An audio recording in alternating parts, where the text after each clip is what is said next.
Hello everyone. तो आज हम देखेंगे यूपीपीसीएल का paper junior engineer trainee electrical जो आपका 28 मार्च 2022 को हुआ था सुबह 9 से 12 बजे। ठीक है, ये पहला पेपर है पहली शिफ्ट का। और हम इस पेपर में मोस्टली जो क्वेश्चंस होंगे जो थोड़े से अलग लेवल के होंगे उनको हम ज़्यादातर देखेंगे, लेकिन जो सिंपल होंगे उनको हम थोड़ा स्किप करके देखेंगे, क्योंकि क्वेश्चंस की जो क्वांटिटी है वो 150 है। ठीक है, तो यहाँ पे हम पहले क्वेश्चन से स्टार्ट करते हैं। Which part of underground cable is intended to protect the cable from mechanical injuries while laying it और हैंडलिंग इट।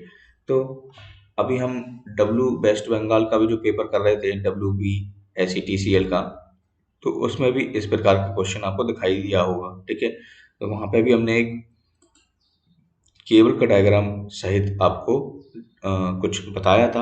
वहाँ पे शायद आपसे यहाँ पर आपसे आर्मरिंग की बात पूछी तो वहाँ आपसे बेडिंग की पूछी थी।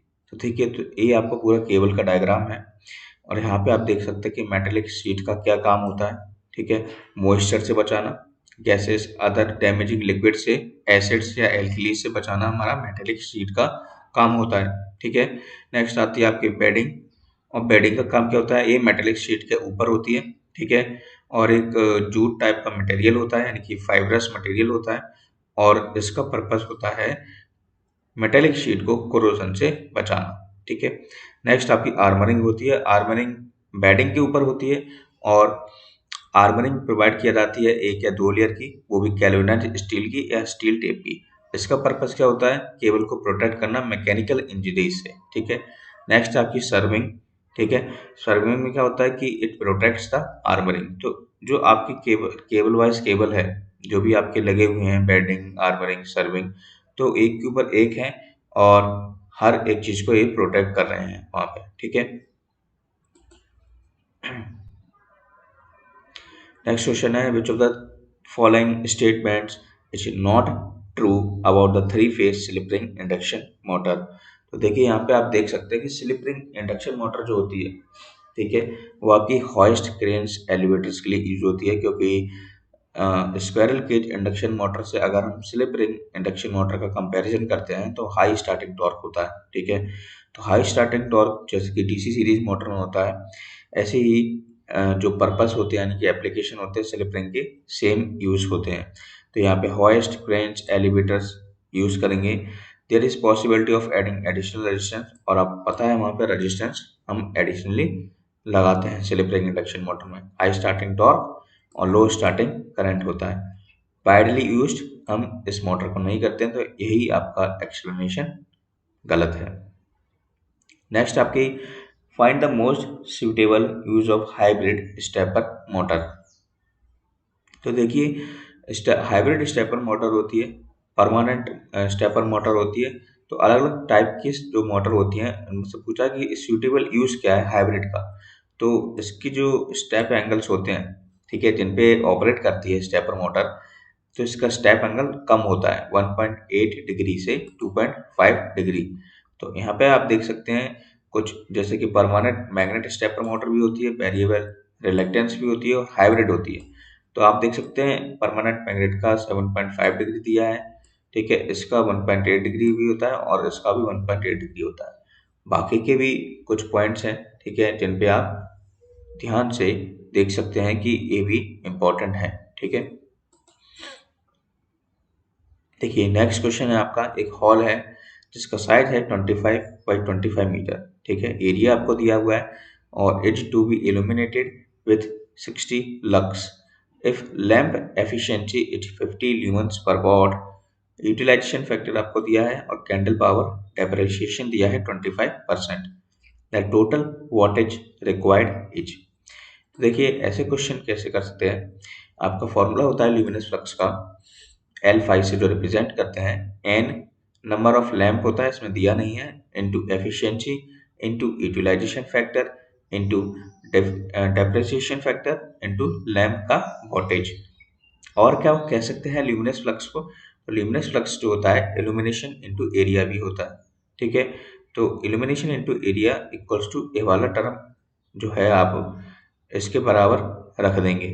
जैसे आप इसके बराबर रख देंगे तो आप लैंप वोल्टेज को फॉर्मूले के थ्रू आसानी से सॉल्व कर सकते हैं। नेक्स्ट क्वेश्चन देख सकते हैं, ये लेजिस्लेशन के, तो ऐसे क्वेश्चन आप रीड आउट करके इनको रट सकते हैं, कुछ भी कर सकते हैं, क्योंकि ये ऐसे क्वेश्चन याद नहीं होते हैं, ठीक है। तो एनवायरमेंटल इंफॉर्मेशन सिस्टम, देखिए synchronous motor are mechanically coupled with another device which is disconnected after magnetic locking. What is that device? तो आप जानते हैं जब तक सिंक्रोनस स्पीड अचीव नहीं हो जाती है तब तक हम मैग्नेटिक लॉकिंग के सहारे मैकेनिकली कपल्ड करते हैं यहाँ पे सिंक्रोनस मोटर को, और जो दूसरी डिवाइस होती है वो भी आपकी एक और मोटर होती है, ठीक है, जिसके थ्रू मैग्नेटिक लॉकिंग की जाती है। तो ये 5 मटेरियल आपके दिए हैं जिससे आपकी पर्यावरण के 5 मुख्य मटेरियल्स।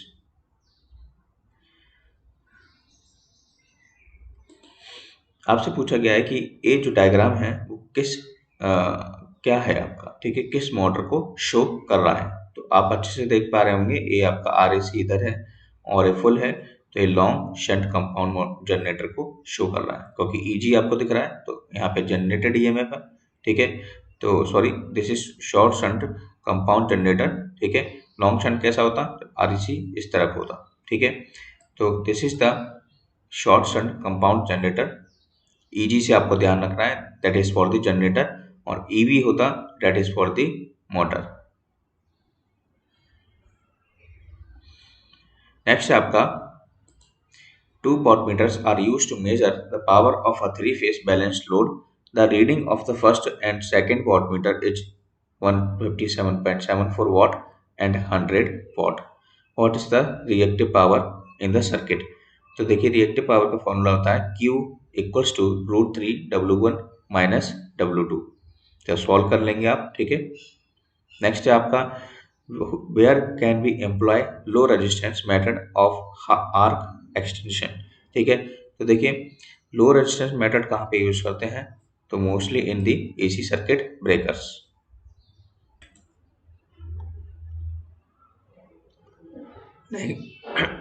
नेक्स्ट क्वेश्चन आप देख सकते हैं, दिस इज एवेल्युएट इंटीग्रेशन है। तो इंटीग्रेशन अब जब आप ओपन करेंगे तो x³ अपॉन 3 और x² अपॉन 2, 1 से 2 इसकी क्या है, रेंज है। तो इन दोनों को आप रख देंगे तो आसानी से 23/6 आपका क्या आ जाएगा answer. What is the maximum value of the input voltage of IC7805 voltage regulator? तो यहाँ पे वोल्टेज रेगुलेटर आता है जिसका सीरीज नंबर है आपका IC7805, तो उसका वोल्टेज होता है 35 वोल्ट। तो यहाँ पे आप देख सकते हैं काफी सिंपल एक क्वेश्चन है, EV equal to V minus IAR आपको अप्लाई करना है। नेक्स्ट आपका, command to display that data type of input in MATLAB. तो जो कमांड होता है, ठीक है, उस कमांड को बोलते हैं हूज, ठीक है। नेक्स्ट आपका, पर्पस क्या आपका शील्डिंग का न्यूक्लियर पावर प्लांट में। सो देखिए न्यूक्लियर पावर प्लांट में हम जो शील्डिंग है उसका पर्पस होता है रेडिएशन से प्रिवेंट करना, ठीक है। Generally in the nuclear industry radiation shielding has many purposes, जैसे कि in nuclear power plant, the main purpose is to reduce the radiation exposure to persons or staff in the vicinity of radiation sources. Next आपका, what is the value of dy upon dx at turning point? तो जो slope होती है यानी कि जहाँ से हम मूव करते हैं टर्निंग पॉइंट पे, वहाँ dy अपॉन dx की वैल्यू 0 होती है। नेक्स्ट आपका, air filters are use to remove the dust particles present in the air during the entrance into the diesel engine. Which of the following cannot be the constituent of the air filter? तो देखिए इनमें से felt, cloth, वूल आपके जो air filter में use होने वाले constituent है, ये तीनों के तीनों, ठीक है। लेकिन चारकोल आपका उस पर्पज के लिए यूज नहीं होता। चारकोल आप जानते हैं that is not for the filtering purpose. यहाँ आप देख सकते हैं डायनामीटर टाइप 3 फेस वॉटमीटर को। तो आप जानते हैं डायनामीटर टाइप जो आपका 3 फेस वॉटमीटर होता है उसके 2 प्रेशर कॉइल्स और 2 करंट कॉइल्स होते हैं। इनके भी डायग्राम्स आप देख सकते हैं। लो वोल्टेज पावर केबल, तो ये क्वेश्चन भी हम कई बार देख चुके हैं। यहाँ पे आप देख सकते हैं low voltage, medium voltage, high voltage, extra high voltage, ultra high voltage के range. Identify the option for which brushless servo motor is most suitable। तो जब भी आप आजकल के जो एप्लीकेशंस देखेंगे बदल चुके हैं, क्योंकि मोटर्स आजकल अपग्रेडेड हो गई हैं और अलग अलग एप्लीकेशंस के लिए यूज़ की जा रही हैं। तो यहाँ पे एयरक्राफ्ट कंट्रोल सिस्टम के लिए हम इसको यूज़ करते हैं। नेक्स्ट है कि कौन सा टाइप का डीसी लिंक कॉन्फ़िगरेशन होता है। Is the voltage between the conductors equals to the 2 times the voltage between either of two conductors and ground। तो देखिए ये क्वेश्चन हमने आपको कहाँ पे बताया था, WBCSET-CL के अंदर भी बताया था। सेम क्वेश्चन, ऐसी क्वेश्चन आपका पूछा गया था, वो भी आपके दोनों या तीनों शिफ्ट में। वहाँ पे भी आपको bipolar link, homopolar link, unipolar link, monopolar link के बारे में क्वेश्चंस पूछे थे। तो जेई के एग्जाम्स में HVDC का जो पार्ट है, यानी कि बाइपोलर लिंक, जहाँ पे दो कंडक्टर्स आपके होते हैं, पॉजिटिव से कनेक्टेड, एक नेगेटिव से कनेक्टेड, तो वही आपसे क्वेश्चन के अंदर भी पूछा गया है। ठीक है, at 2 times the voltage between either of two conductors and ground, that is called a bipolar link. So this is the light emitting diode, आप देख सकते हैं।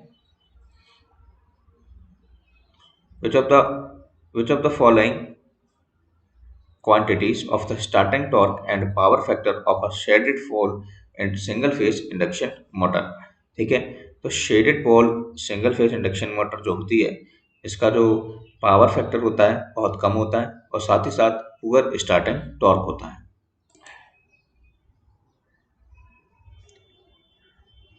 देखिए यहाँ पे आप इनिशियल वेलोसिटी फाइंड कर सकते हैं।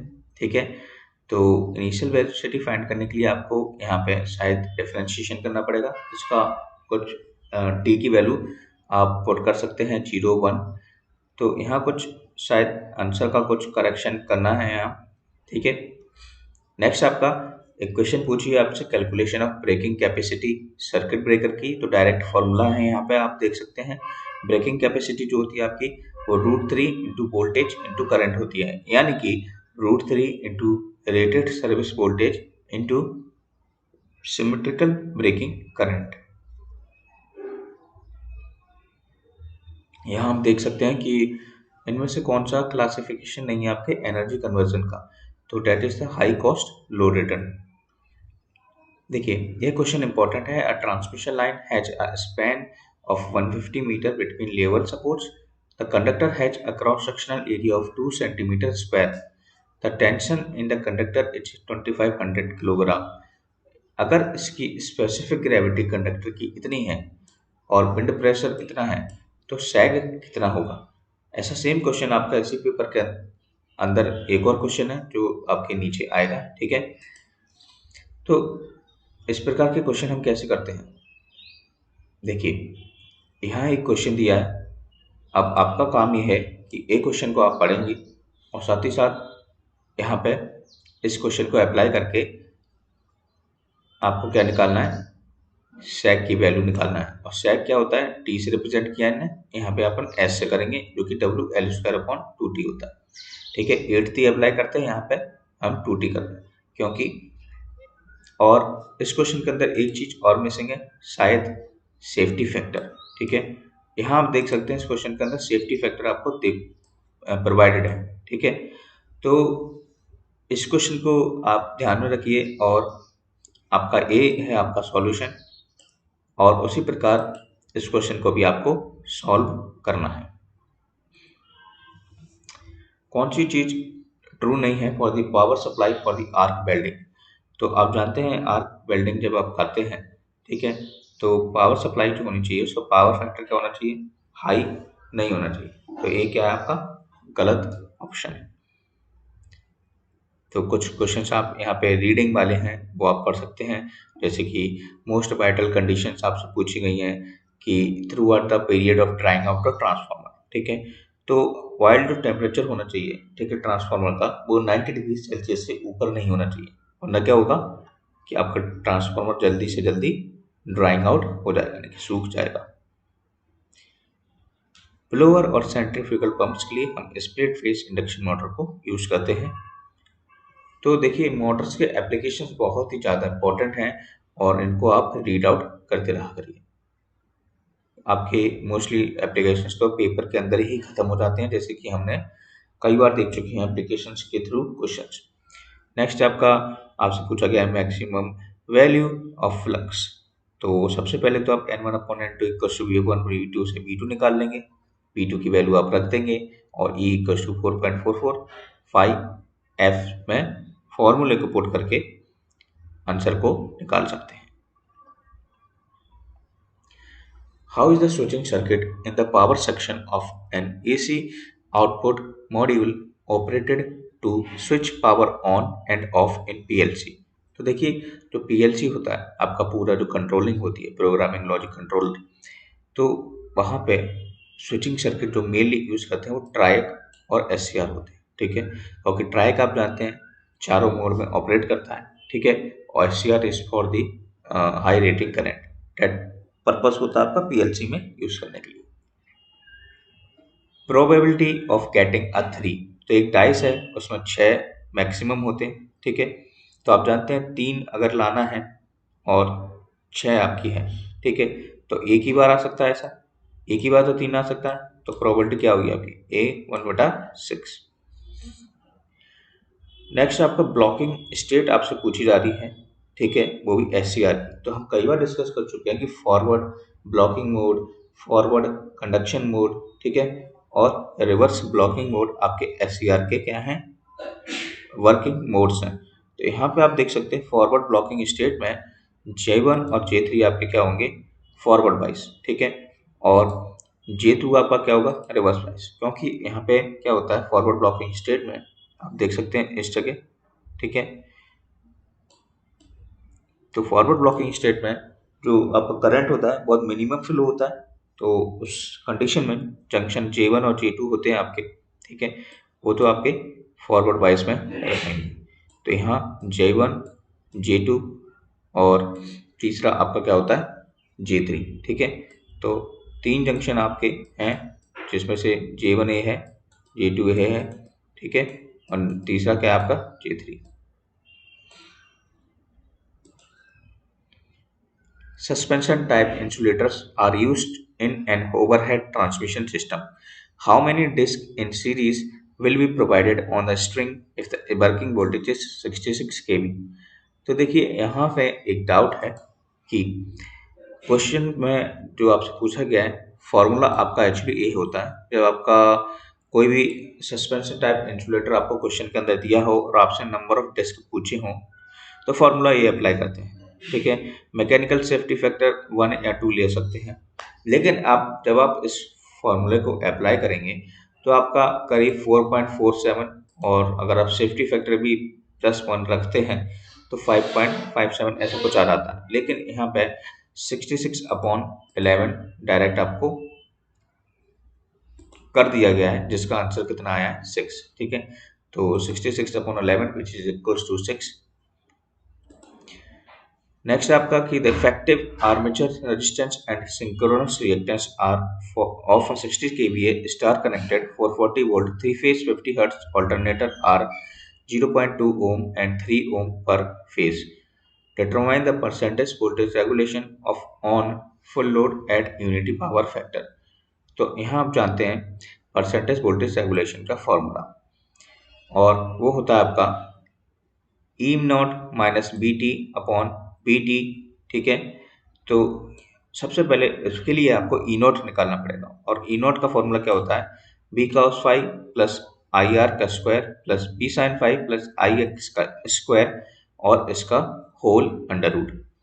सबसे पहले आपको क्या निकाल लेना है, जो आपको केवीए रेटिंग दी है वहां से आप करंट निकाल लेंगे, फिर आपको आर्मेचर रेजिस्टेंस दिया है तो वहां से आप आई आर निकाल लेंगे, फिर सिंक्रोनस रिएक्टेंस दिया है तो वहां से आई एक्स, ठीक है, निकाल लेंगे, तो फिर वोल्टेज सरफेस निकाल लेंगे और ई नॉट निकाल लेंगे। सारी चीज़ें आपके सामने मैंने लिख दी हैं, लेकिन यहाँ पे आप कैलकुलेशन एक बार फिर से चेक कर लेना, क्योंकि यहाँ पे आंसर जो आ रहा है वो 47.8% आ रहा है, ठीक है।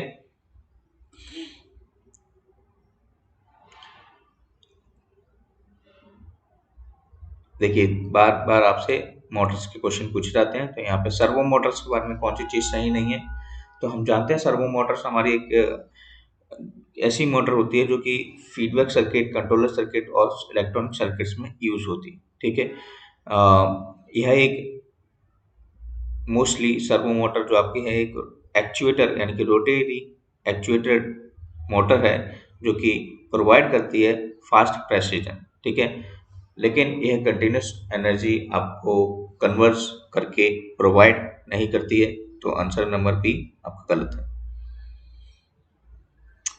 Which is not true for the alternator with cylindrical rotor, तो सिलेंड्रिकल रोटर और सैलिएंट पोल में यही कंपैरिजन है कि cylindrical rotor is used for the high speed operation. Shunt capacitor की यहाँ बात हो रही है for the improvement of power factor. Shunt capacitor जो भी होता है आपका, ठीक है, तो मोस्टली यह लोड पॉइंट्स के अक्रॉस यूज होता है। ठीक है,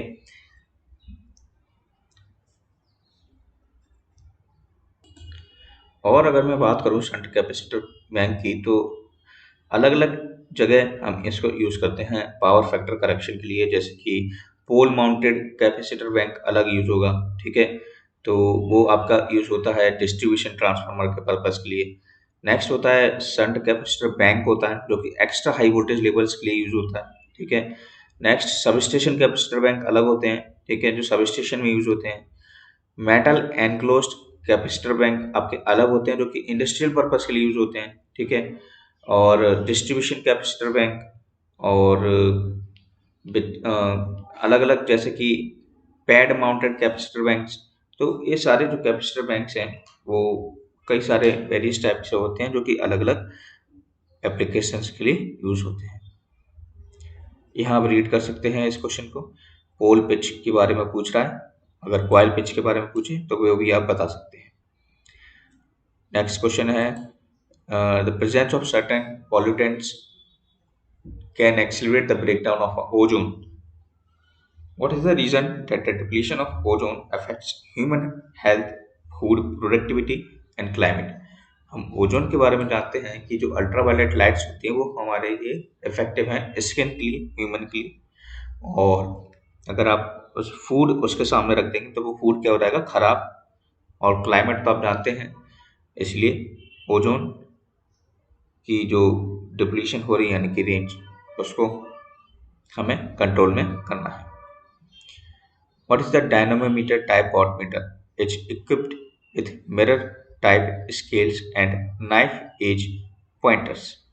तो देखिए जब भी आप डायनामोमीटर टाइप वॉटमीटर्स पढ़ते होंगे तो वहाँ पे एक पैरेलैक्स का शब्द आता होगा, और आपके लिए यह जानना है कि पैरेलैक्स वाला शब्द आया क्यों। क्योंकि जो मिरर टाइप स्केल्स के मीटर होते हैं और नाइफ एज पॉइंटर्स होते हैं, ये टर्म्स जो हैं आपको याद रखने पड़ेंगे। वो इसीलिए क्योंकि जो पैरेलैक्स की वजह से जो रीडिंग एरर आती हैं उनको इनके थ्रू रिमूव किया जाता है। ठीक है, तो यही आपका क्वेश्चन है। यहाँ आप देख सकते हैं सर्च लोड या सर्च टैंक की बात हो रही है, और सर्च टैंक के बारे में आप जानते हैं, कई बार पढ़ चुका होगा आपने। सर्च टैंक के बारे में आप यहाँ रीड कर सकते हैं, वीडियो को पॉज कर करके जो भी आपको डाउट्स हो वहाँ पे पॉज करके लिख सकते हैं, समझ सकते हैं क्वेश्चन पेपर को।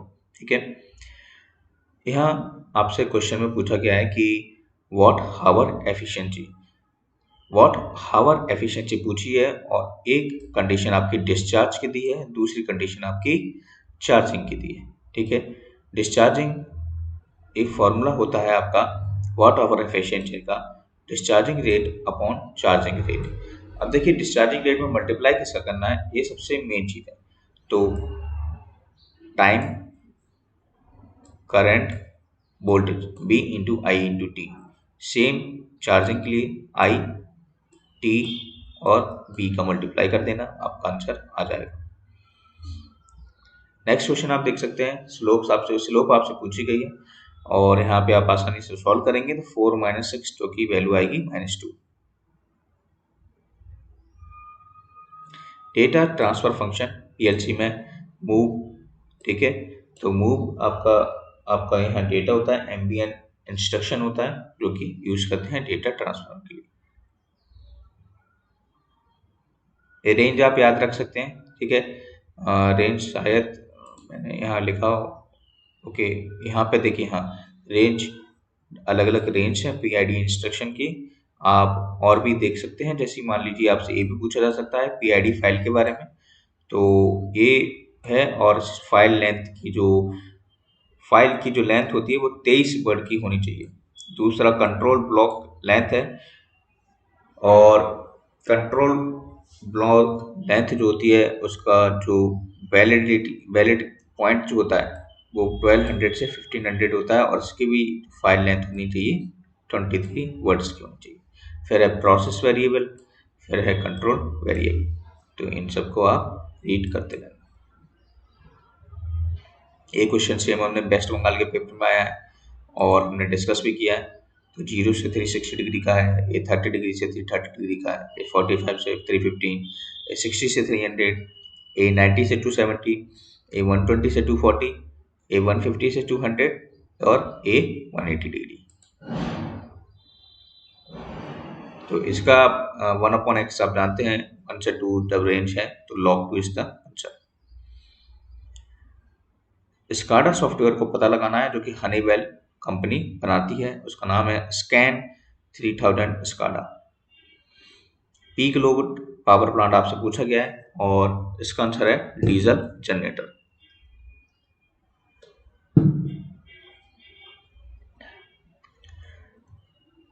एक सर्किट ब्रेकर होता है, आप जानते हैं, एक फिक्स पॉइंट होता है सर्किट ब्रेकर में, और दूसरा मूविंग पॉइंट होता है, मूविंग कॉन्टेक्ट होता है। तो आप जानते हैं कि जो फिक्स्ड और मूविंग कॉन्टेक्ट, जो दो कॉन्टेक्ट होते हैं वो आपके इलेक्ट्रोड से होते हैं, ठीक है। Cross section area, temperature, paper को आप डाउनलोड करके अच्छे से पढ़ सकते हैं, ठीक है। देखिए, एक क्वेश्चन आपको हम कई बार करा चुके हैं, इसको सॉल्व नहीं कर पाए तो ये बहुत बड़ी गलती है आपकी, क्योंकि कई सारे पेपर में हमने एक क्वेश्चन को देखा है। शंट रेजिस्टेंस आपको पता लगाना है, और आप जानते हैं RSH equals to RM upon M minus 1 आपका फॉर्मूला है। देखिए, थियोरेटिकल क्वेश्चन आप अच्छे से पढ़ लें तो ज़्यादा आपके लिए बेहतर रहेगा। यहाँ बात हो रही है शॉर्ट की डिफेक्ट की, ठीक है, क्योंकि यहाँ पे लेटेस्ट वैकेंसीज जो होती हैं वो क्रिएट हो जाती हैं when certain atoms in a semiconductors are missing. तो उस डिफेक्ट को शॉर्ट की डिफेक्ट कहा जाता है। Excessive extraction of a certain material can cause groundwater pollution.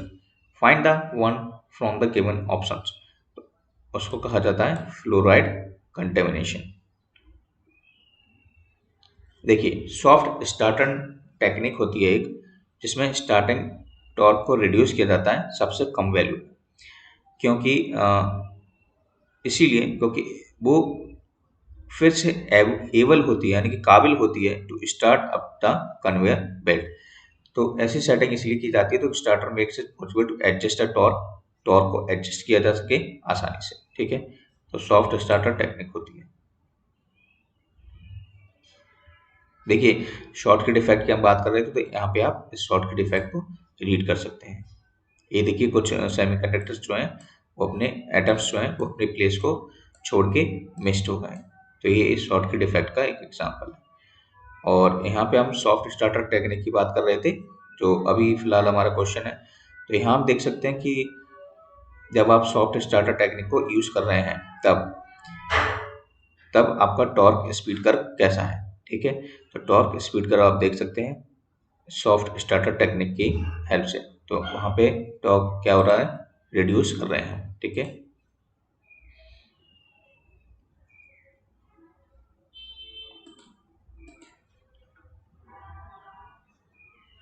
That the question is for probability density function. When a current is passed through a junction of two different metals, देखिए, Peltier effect की definition आपसे पूछी गई है direct, और Peltier effect में क्या होता है कि दो डिफरेंट मेटल होते हैं, ठीक है, उन पे हम करंट को पास कराया जाता है। तो यही इसकी डेफिनेशन है। तो मोस्टली क्वेश्चन चार, इस क्वेश्चन के बारे में तो कितनी बार हम डिस्कस कर चुके हैं, ठीक है। कंपैरिजन भी कई बार देख चुके हैं हम, ठीक है। ये आपका कंपैरिजन है। एग्जांपल्स आप देख सकते हैं, magnetic susceptibility, reaction, magnetic field lines, permeability. ठीक है, ये आपके लिए काफ़ी बेहद है। सबसे ज़्यादा जरूरी होती है कि परमेबिलिटी इसकी सबसे ज़्यादा है, डायमैग्नेटिक की कम है और फेरोमैग्नेटिक की एक से ज़्यादा होती है। इस क्वेश्चन के अंदर आपसे रोटर की स्पीड पूछी गई है, तो रोटर की स्पीड होती है nr equals to ns one minus S. ns के लिए आपको 120 f/p अप्लाई करना है, स्लिप आपको दी है 5%। नेक्स्ट है मिनिमम एनोड करंट। ये भी हमने देखा था WBSETCL में कि सबसे मिनिमम एनोड करंट होता है आपका लैचिंग करंट, और हाई अगर आपका मैक्सिमम करंट जो होता है यानी कि टर्न ऑफ प्रोसेस के लिए जो होता है वो होल्डिंग करंट होता है, और लैचिंग करंट हमेशा 2 टाइम्स होता है होल्डिंग करंट का। ये जो रिप्रेजेंटेशन है इलेक्ट्रिकल इंजीनियरिंग में, that representation is the exhaust fan. यहाँ सेंसर्स डिवाइसेस जो इंफॉर्मेशन प्रोवाइड करते हैं, ठीक है, तो सेंसर्स किससे कनेक्ट रहते हैं आपके इनपुट से, पीएलसी के।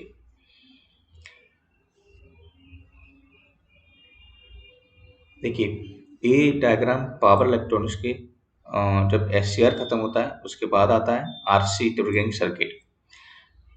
आर ट्रिगरिंग फायरिंग सर्किट आता है, फिर आरसी ट्रिगरिंग फायरिंग सर्किट आता है। तो आर आर ट्रिगरिंग की जो कमियां हैं उसको दूर करता है आपका आरसी ट्रिगरिंग सर्किट। इसीलिए क्योंकि आर ट्रिगरिंग सर्किट आपकी 180 डिग्री तक फायर नहीं कर पाता है, इसलिए आरसी ट्रिगरिंग सर्किट क्या करता है 180 डिग्री तक फायर कर सकता है। यहाँ पे आप E=P500/60 अप्लाई कर सकते हैं। थ्योरेटिकल क्वेश्चंस आप रीड कर सकते हैं, उनमें कुछ मोस्टली बताने के लिए खास नहीं है। Identify the method of representation for wiring diagram as depicted above. तो यहाँ हमने देखा कि लूपिंग बैक सिस्टम नाम की एक वायरिंग होती है, और लूपिंग बैक सिस्टम क्यों यूज करते हैं, क्योंकि electrical looping is loop created between two light with one single wire, यानी कि एक सिंगल वायर से दो लाइट का कनेक्शन हम जो करते हैं, यानी कि मल्टीपल फिटिंग्स जो करते हैं, ठीक है, तो उसको उस सिस्टम को हम बोलते हैं लूपिंग बैक सिस्टम। यहाँ आप नेक्स्ट देख सकते हैं, ठीक है, क्वेश्चन को रीड, आंसर रीड, अपने माइंड में इन आंसरों को रख सकते हैं। कैल्विन्स लॉ आप जानते हैं, इकोनॉमिकल साइज जो होता है कंडक्टर का, उसको हम कैल्विन्स लॉ के थ्रू मेजर, या हम कह सकते हैं डेफिनेशन हमारी क्या है, ये बताता है कि economical size of conductor is that which annual interest and depreciation on the capital log cost of conductor is equal to the annual energy cost. ये है रेट ऑफ रीस्ट्राइकिंग वोल्टेज का formula, that is brown ovary regulator. ये भी नई चीज़ है, मैंने भी पहली बार देखा हूँ, ठीक है, तो मोस्टली क्वेश्चन कुछ होते हैं जो कि बाहर से पूछ लिए जाते हैं, ठीक है। सो थियोरेटिकल क्वेश्चंस आप अच्छे से रीड करें, ठीक है। पीपीएन पीएन ये आपके कुछ पर ऑक्सी नाइट्रेट वगैरह कुछ ऐसी आपकी गैसोलीन के अलावा आप क्या यूज़ कर सकते हैं व्हीकल फ्यूल्स के लिए, एथेनॉल का यूज़ करके। तो पीपीएन और पीएएन कुछ पर ऑक्सी नाइट्राइट ऐसे कुछ करके इनका फुल फॉर्म है। नेक्स्ट है कि कौन सी टोपोलॉजी सही नहीं है आपके पीएलसीज के लिए। तो पीएलसीज के जो भी क्वेश्चन हैं इनको बार बार पढ़ते रहिए, पीएलसी की बुक ले लीजिए जो कि ऑब्जेक्टिव बेस होती है यूपीपीसीएल के लिए। यहाँ पे दोबारा से NR=NS × 1 - S आपको अप्लाई करना है। Primary use of stepper motor अभी हमने ऊपर देखा था, ठीक है, स्टेपिंग एंगल के थ्रू। तो पोजीशन कंट्रोल और प्रिसीजन कंट्रोल के लिए हम इसको यूज करते हैं। यहाँ पे आपसे मॉड ऑफ ए भी पूछा है, वेक्टर ए और वेक्टर बी दिया है, तो काफी सिंपल है। यहाँ पे spacing between the conductors is made very large as compare to the diameters in the transmission line. What is the most important benefit, तो यहाँ आप देख सकते हैं और रीड कर सकते हैं इसको इंफॉर्मेशन को। देखिए ये आपसे पूछा गया है कि किस प्रकार का लाइटनिंग अरेस्टर है, ठीक है, तो आप देख सकते हैं कि ये जो लाइटनिंग अरेस्टर है वो आपका हॉर्न गैप है, ठीक है, हॉर्न गैप। और आप जानते हैं हॉर्न गैप, ठीक है, I think didn't take. So horn gap हमने लास्ट पेपर में डिस्कस किया था हॉर्न गैप के बारे में, ठीक है। देखिए सेम क्वेश्चन जो ऊपर क्वेश्चन आपसे पूछा गया था ना, लगभग 8वां या 7वां क्वेश्चन, सेम क्वेश्चन वही है। आपको वही चीज इसमें भी दोबारा से अप्लाई करना है, और ये रहा आपका सॉल्यूशन। कोई जल्दबाजी नहीं है, वीडियो को पॉज कीजिए, ठीक है, आसानी से इसको सॉल्व कीजिए। सेक का फॉर्मूला WL²/2T यहाँ अप्लाई करना है।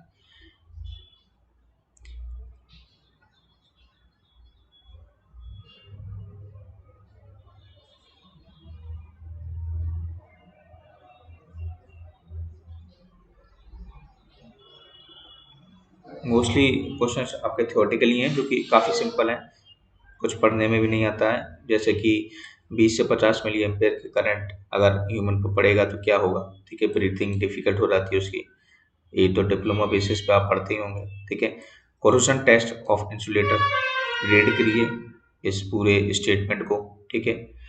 कोरोजन टेस्ट जो होता है इंसुलेटर का क्या होता है, तो पूरा आपकी ऑप्शन नंबर 1 जो दिया है इसको आप रीड कर सकते हैं, और ये 4 टाइम रिपीट करते हैं इसी प्रोसेस को। बकलिंग ऑफ प्लेट का क्या महत्व है लेड एसिड सेल्स में, ठीक है। तो जो सेल डिस्चार्ज और चार्ज करते हैं वाई हाई करंट में, that is the cause of buckling of plate. यहाँ आप देख सकते हैं नंबर ऑफ स्टेप आपको पूछे गए हैं शाफ्ट के, और हमें करना क्या है, स्टेप एंगल को डिवाइड करना है 360 डिग्री अपॉन थीटा, जो कि 120 डिग्री आएगा, और 20 रिवोल्यूशन से उसको मल्टीप्लाई कर देना है, तो नंबर ऑफ स्टेप्स आपके निकल के आ जाएंगे। नेक्स्ट आपका ऑटोकैड से रिलेटेड क्वेश्चन है, तो उसको भी आप रीड कर सकते हैं, ठीक है। जो भी PLC स्काडा ऑटोकैड के जो क्वेश्चन हैं, ठीक है, तो इनका हम एक वीडियो बनाएंगे।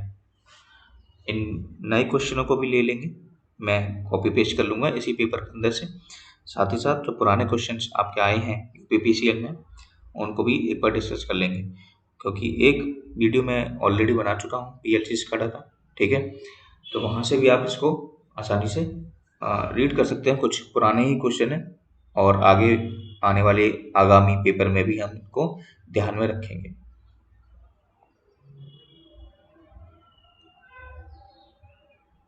रेडिएंट हीटिंग के बारे में आप यहाँ रीड कर सकते हैं।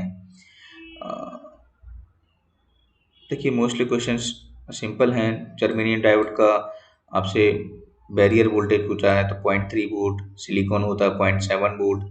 रीजनरेटर का क्या यूज़ है, ठीक है, आपके गैस पावर प्लांट में। बॉम्बार्डिंग ऑफ मेटल क्या कहलाता है, तो वो डेट इज द टर्म जो होती है वो सेकेंडरी एमिशन होती है, ठीक है। कोलोनियल वेक्टर्स, एनर्जी गैप, देखिए ये सिंपल से क्वेश्चंस, देखिए काफ़ी बेहद आपसे बेसिक से क्वेश्चंस कुछ पूछे गए हैं आपसे यहाँ पे। तो 1 इलेक्ट्रॉन वोल्ट किसका होता है, सेमीकंडक्टर के केस में। 0 इलेक्ट्रॉन वोल्ट कंडक्टर के केस में। इंसुलेटर के केस में 5 इलेक्ट्रॉन वोल्ट तक जाता है, ठीक है। एनर्जी गैप की वहाँ बात हो रही थी। तो यहाँ कॉइल स्पैन फैक्टर आपको फाइंड करना है, ठीक है। तो इसको आप आसानी से सॉल्व कर सकते हैं, ठीक है। Which of the following connection, इनमें से कौन सा कनेक्शन नहीं होता है, तो आप जानते हैं delta star, open delta, star delta, आपके सारे कनेक्शन है, ओपन स्टार नहीं है। देखिए इस क्वेश्चन को आप, जो इस क्वेश्चन के अंदर क्या दिया हुआ है, एक सेमीकंडक्टर है जिसमें इलेक्ट्रॉन और होल कंसंट्रेशन दी है, यानी कि NH और Ne दिया है, मोबिलिटी दी है, कंडक्टिविटी आपसे पूछी है। तो इस क्वेश्चन को एक्चुअली ये है सिग्मा, जो कंडक्टिविटी होती है उसका फॉर्मूला होता है सिग्मा E, यानी कि conductivity of electron plus conductivity of holes. तो N E mu E plus NHE mu H, E को बाहर ले लेना, ई की वैल्यू होती है 1.6 इंटू 10⁻⁻19। एन ई और म्यू ई आपको क्वेश्चन में दिए हैं, यहाँ देख सकते हैं, ये है आपका एन ई और मोबिलिटी कितनी है आपकी 2 मीटर स्क्वायर पर वोल्ट सेकेंड। तो इस फॉर्मूले में आपको रख देना है, ठीक है, और आपका आंसर आ जाएगा, ठीक है। लास्ट क्वेश्चन की हम बात कर रहे थे ना, जिस क्वेश्चन के अंदर यहाँ स्किप हो गया ये वाला, इसमें कॉइल स्पैन फैक्टर पूछा है। कॉइल स्पैन फैक्टर का फॉर्मूला यानी कि डिस्ट्रीब्यूशन फैक्टर का formula sine M beta upon two M sine beta upon two होता है। तो यहाँ आप देख सकते हैं इसका सॉल्यूशन, ठीक है। कौन सा स्टेप नहीं है सॉइल रेजिस्टेंस के लिए है, तो connecting the number of electrodes in series. Mostly questions peoples नहीं करके आते होंगे ना। देखिए एक क्वेश्चन अभी हमने वोल्टेज रेगुलेशन का एक क्वेश्चन सॉल्व किया था ऊपर, तो उसमें हमने क्या देखा था, परसेंटेज वोल्टेज रेगुलेशन का फॉर्मूला था E F minus B T upon B T, या फिर E not minus B T. तो जो ई एफ होता है ना, उसका फॉर्मूला ये रहा, under root of B T cos phi minus I A R A का whole square plus B T sin phi plus I A X A का होल स्क्वायर। आई थिंक वहाँ answer इसीलिए नहीं आ रहा था क्योंकि माइनस आई आ रहे हमने अप्लाई नहीं किया। एक बार फिर भी आप क्रॉस चेक कर सकते हैं उस क्वेश्चन से। प्रॉक्सिमिटी सेंसर का वर्क क्या होता है, ठीक है, व्हाट क्या फिजिकल चेंज होंगे जब to the anode of a lead acid battery on charging करते समय, ठीक है। तो कलर चेंज होगा चॉकलेट ब्राउन कलर में। ट्विन लैंप सर्किट का क्या पर्पस होता है, जिसमें फेस एंगल बिटवीन पोटेंशियल और करंट ऑल्टर्ड होते हैं, मतलब 1 बाई 1 ऑल्टर्ड होते हैं दो लैंप के थ्रू। तो देखिए नॉर गेट कितना सिंपल चीज पूछी है, आउटपुट का 1 होता है, 0 0 0 1 1 0 1 1, इन पे आप चेक कर सकते हैं नॉर गेट का आउटपुट कब 1 होता है। तो आप जानते हैं 0 0 पे क्या होता है, और गेट में क्या होता है, ठीक है, और नॉर गेट में क्या होता है। तो ये सारे कंडीशंस जो होते हैं ट्रुथ टेबल की पूछ ली जाती है। ट्रिकल चार्ज, देखिए एक होता है सिंपल चार्ज, दूसरा होता है ट्रिकल चार्ज। ट्रिकल चार्जर एक बैटरी चार्जर है जो कि डिलीवर करता है बहुत लो वोल्टेज। इसका मतलब कि battery will be charge slowly. Actually क्या होता है, जो नॉर्मल हमारी चार्जिंग होती है, फास्ट चार्जिंग करते हैं, तो फास्ट चार्जिंग कभी कभी इफेक्ट कर जाती है हमारे डिवाइस को, तो इसीलिए ट्रिकल चार्ज आजकल यूज करने लगे हैं। नेक्स्ट है, देखिए एक क्वेश्चन भी आपसे ऊपर पूछा गया था, तो डायमैग्नेटिक का ही क्वेश्चन था, वहां पे भी आंसर डायमैग्नेटिक था शायद। तो वो टेबल जो थी डायमैग्नेटिक पैरामैग्नेटिक और फेरोमैग्नेटिक की, उसको आपको ध्यान रखना है। यहाँ average lumens per what of incandescent lamp पूछा गया है। तो देखिए मोस्टली 14 होती है इनकैंडेसेंट की, अगर हम कंपेयर किए फ्लोरोसेंट से, फ्लोरोसेंट की होती है 63, एलईडी की होती है 74। तो आगे के पेपर्स के लिए ये जो ल्यूमेंस पर वॉट है, इनकी वैल्यूज आप याद रख सकते हैं। HVDC और HVAC का कंपैरिजन काफ़ी इंपॉर्टेंट है। ये HVDC का क्वेश्चन है और यहाँ AC का क्वेश्चन है, तो इसीलिए हमने HVDC और HVAC का पॉज करिए वीडियो को, आसानी से स्क्रीनशॉट लेना ले लीजिए या पढ़ लीजिए, ठीक है। यहाँ कई सारे आपके कंपैरिजन होते हैं दोनों के बीच।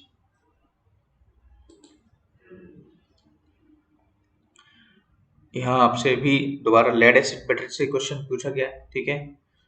नेक्स्ट है कोर टाइप और शेल टाइप। हमने WBSETCL के पेपर में दोनों के कंपैरिजन देखे थे, 2 लिम्स 3 लिम्स, कोर टाइप का डिजाइन कैसा है, शेल टाइप का कैसा है, ठीक है।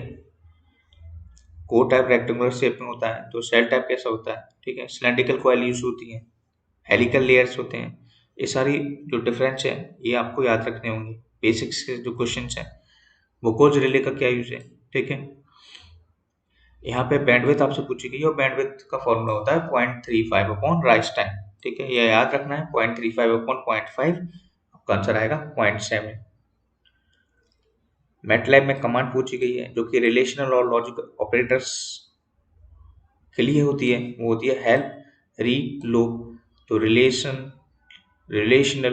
Logical operators. यहाँ पूछा गया है कि डीसी मोटर को रन कराने के लिए फास्टर बेस स्पीड से ज़्यादा कौन फील्ड फ्लक्स को रिड्यूस किया जाता है, तो कौन सी टर्म है जो ऑपरेशन में यूज होती है। तो उस मेथड को हम कहते हैं फील्ड वीकनिंग मेथड या फिर फील्ड वीकनिंग रीजियन। यहाँ फॉर्मूला आप देख सकते हैं, ये फॉर्मूला है आपका वोल्टेज का आर जी मैक्स अपॉन 1.881, जो कि स्ट्रेस जी मैक्स रेडियस के लिए यूज होता है।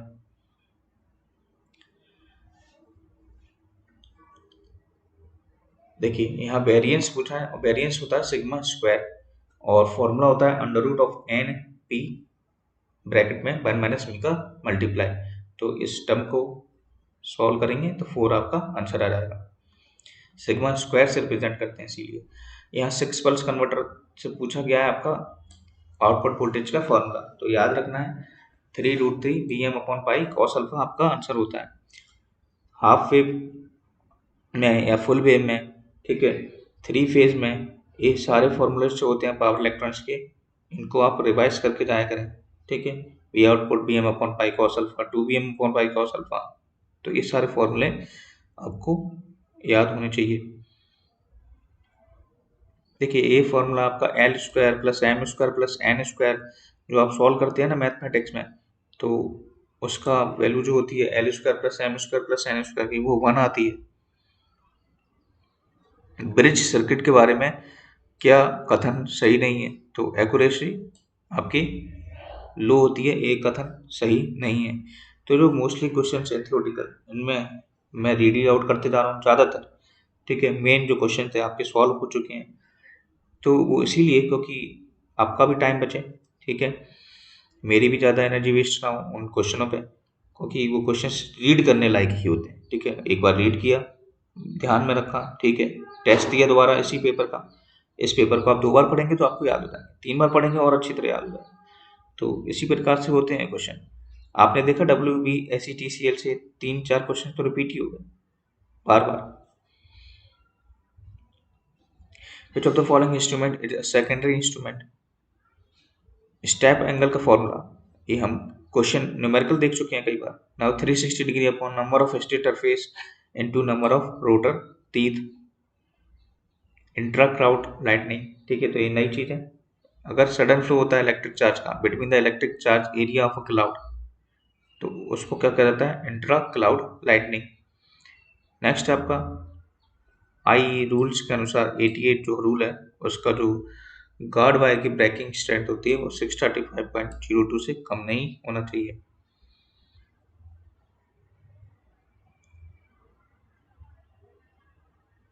यहाँ x log x dx का इंटीग्रेशन आप कर सकते हैं, ठीक है।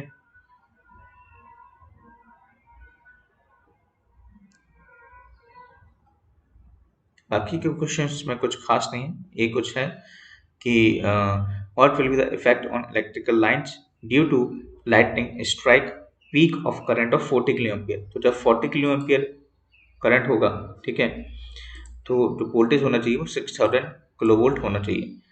तो ये जब आप इसको कॉपी पेस्ट करके डालेंगे कहीं पे भी, तो आपको ऐसी जो आपके पेपर्स होते हैं ना, जो आपके एमटेक और पीएचडी वाले बनाते हैं, वो इन पर काम करते हैं, जैसे कि पावर सिस्टम का ये टॉपिक है पूरा। आपसे पूछा गया है कि ये किस प्रकार की वेल्डिंग है, तो ये है आपकी अल्ट्रासोनिक वेल्डिंग। बाकी की जो वेल्डिंग्स होती है ना, laser beam, electron beam, inert gas metal arc welding, तो हम इन क्वेश्चनों को भी ध्यान में रखते सोच रहे हैं कि वेल्डिंग का टॉपिक भी लेके आए, ठीक है। तो जिससे कि आपको जो सारी की सारी वेल्डिंग्स हैं या फिर लाइटें होती हैं या फिर हीटिंग इल्यूमिनेशन के इफेक्ट्स के जो क्वेश्चंस पूछे जाते हैं, उनमें परेशानी ना हो, तो सोच रहा हूँ उनका वीडियो भी आपको दे दूँ। अल्ट्रासोनिक वेल्डिंग के आप बारे में यहाँ पे आप पढ़ सकते हैं, ठीक है।